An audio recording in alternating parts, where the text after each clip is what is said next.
अगर आप अपने मोबाइल फ़ोन में ब्लूटूथ से किसी भी हेडफोन को कनेक्ट करते हो और फ़ोन पे बात करते हो तो आपकी जो भी वॉइस है वो यहाँ पे क्लियर नहीं आ रही है। किस तरीके से इसे आप ठीक कर सकते हो, वीडियो बताने वाला वीडियो को अंत तक देखना। चलिए तो शुरू करते हैं। इसके लिए सबसे पहले आपको अपने मोबाइल फ़ोन में सेटिंग ओपन करना है। यहाँ पर आपको कनेक्टेड डिवाइसेस पे क्लिक करना है। इस पर क्लिक करने के बाद यहाँ पर आपको सी ऑल पे क्लिक करना है। जितने भी डिवाइसेस आपके सेव्ड होंगे वो यहाँ पे आ जाएंगे।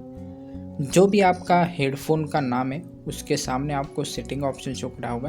तो यहाँ पर मेरे केस में BH31 जो भी है वो मेरे हेडफोन का नाम है। उसके सामने जो भी सेटिंग ऑप्शन शो करा है इस पर मैं सिंपली क्लिक कर लेता हूँ। उस पर क्लिक करने के बाद यहाँ पर आपको पहला ही ऑप्शन शो करेगा HD ऑडियो। ये आपका जो है वो ऑफ रहेगा। आपको सिंपली इसे ऑन कर देना है। जैसे आप इसे ऑन करते हो आपको आपकी जो भी वॉइस है वो HD क्वालिटी में आएगी और जाएगी भी। तो कि जिस तरीके से आप इसका सोल्यूशन कर सकते हो। गाइस वीडियो अच्छी लगे तो लाइक जो करना, चैनल पर नहीं हो तो सब्सक्राइब जरूर करना। मिलते हैं वीडियो में।